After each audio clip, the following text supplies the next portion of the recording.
আমরা আগামী দিন তাদেরকে ব্যক্তি হিসেবে না দেখে তার প্রতিবন্ধিতার সমস্যাগুলো আমরা এটা আইডেন্টিফাই করার চেষ্টা করি। আমি দুটো ঘটনা বলবো। জাপানে একটা রেস্টুরেন্ট আছে, তার নাম হচ্ছে রেস্টুরেন্ট অফ মিস্টেকেন অর্ডারস। মানে আপনি রেস্টুরেন্টে যাবেন, খাবার অর্ডার করবেন, ওইটার অর্ডার নিয়ে যাবেন, অনেক বয়স্ক। সম্মানিত সভাপতি, সম্মানিত বিশেষ অতিথিবৃন্দ, বিশেষ করে চট্টগ্রামের কৃতি সন্তান, বাংলাদেশের কৃতি সন্তান, যারা আন্তর্জাতিক খ্যাতনামা ব্যক্তিত্ব জনাব ভাস্কর ভট্টাচার্য, যিনি নিজে একজন প্রতিবন্ধী ব্যক্তি, কিন্তু তিনি প্রতিবন্ধকতাকে জয় করেছেন নিজের জীবনে এবং অন্যের জীবনে। এই সুবিধাগুলো হচ্ছে এমন একটি দিনে কথা বলছি এবং কক্সবাজারের জন্য অত্যন্ত গৌরবময়। আমরা যে প্রতিষ্ঠানে দাঁড়িয়ে আছি, এই প্রতিষ্ঠানকে আজকে বাংলাদেশের শ্রেষ্ঠ আল ইমরান, তিনি একজন সফল প্রতিবন্ধী। এই দুজন ব্যক্তি আমাদের জন্য গৌরব বয়ে নিয়ে এসেছেন। এরকম গৌরব পৃথিবীর ইতিহাসে অনেক প্রতিবন্ধী ব্যক্তি বয়ে নিয়ে এসেছে। পৃথিবীর ইতিহাস যদি আপনি একটু দেখেন, এগুলোর সাথে আপনি কোনো না কোনো প্রতিবন্ধী ব্যক্তি সংশ্লিষ্ট পাবেন। আমরা সবাই বৈদ্যুতিক বাল্ব না হলে এখন আপনি এক বিন্দু চিন্তা করতে পারবেন, তাই না? বৈদ্যুতিক বাল্ব না থাকলে টমাস আলভা এডিসন, তিনি একজন প্রতিবন্ধী ব্যক্তি ছিলেন। হেলেন কেলার, আমরা যার কথা পরম শ্রদ্ধায় স্মরণ করি সবসময়, তিনি একজন ইনফ্যান্ট ডাউন ব্যক্তি।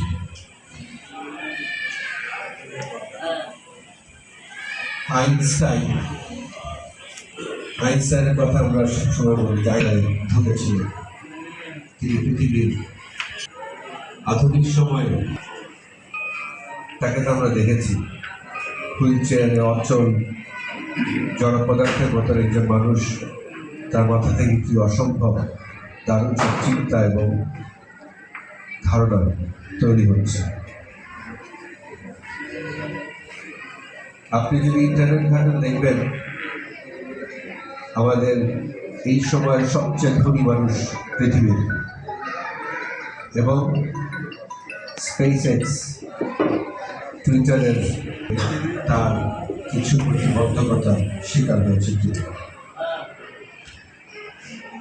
আমরা বলি প্রতিবন্ধী, আমরা বলি পার্সনস উইথ ডিসেবিলিটি, আমরা বলি প্রতিবন্ধী বলি না, কিন্তু প্রতিবন্ধী বলি না, আমরা বলি প্রতিবন্ধী ব্যক্তি, মানে যে ব্যক্তির সামনে প্রতিবন্ধকতা আছে তিনি প্রতিবন্ধী।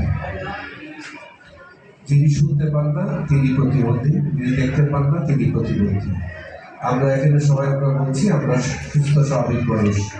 আপনার চোখে যদি আমি একটি বড় করে কাপড় বেঁধে দিই আপনি দেখতে পাবেন না, তাহলে তিনি দৃষ্টি প্রতিবন্ধী, তার সাথে আপনার তফাৎ কোথায়? আপনিও দৃষ্টি প্রতিবন্ধী ওই সময়টার জন্য, তাই না? এখন এক ধরনের হেডফোন পাওয়া যায়, একদম এয়ার টাইট হেডফোন, যেটা কানে দিলে বাইরের কোনো সাউন্ড আসে না। আমি যদি অনেক গান শুনে এটা দিয়ে, খুব ভালো অনেক দামি হেডফোন, এরকম একটা হেডফোন আপনি লাগিয়ে যদি বসে থাকেন বাইরের কোনো আওয়াজ না আসে, তাহলে তো আপনি শ্রবণ প্রতিবন্ধী।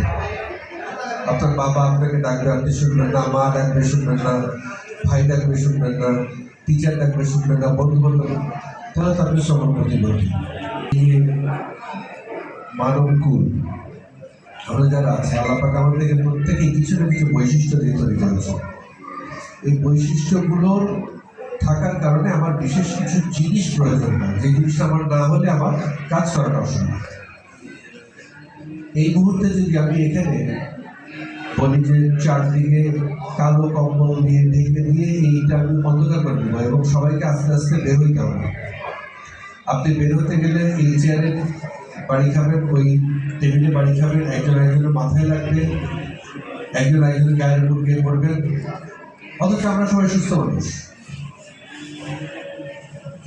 প্রতিবন্ধিতা আপনার কোনো শারীরিক সমস্যা, সুযোগের অভাবটাই হচ্ছে প্রতিবন্ধিতা। আমি যদি সুযোগ তৈরি করতে না পারি, তাহলে যদি করতে না পারি এবং তারপরে যদি আমি, এটা থেকে বৈষম্য, কিন্তু বড় বৈষম্য এবং এটা অন্যায়। একজন আমরা যাদেরকে নিজেদেরকে যারা সুস্থ স্বাভাবিক তাদেরকে আমরা এটি করতে পারি না, কেন তো এটি করতে পারি না? সেজন্য আমাদের সকলেরই আমরা দেখছিলাম এবং তিনি তার বক্তব্য বলেছেন যে এত সুন্দর ছবি যে আঁকতে পারে, তারপর তিনি আসলে শেষ করেন নাই। আমি ওনার বক্তব্যটা ফলো করছি, ওনার বক্তব্যকে উনি তিনি একটা প্রশ্ন রেখে গেছেন সবার কাছে যে বুদ্ধি আসলে কি জিনিস, বুদ্ধি কি জিনিস। আপনি আমি বুদ্ধি যেভাবে তারাই হচ্ছে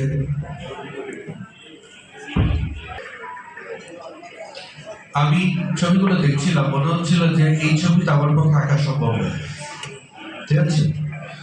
তারপরে সমস্যাটা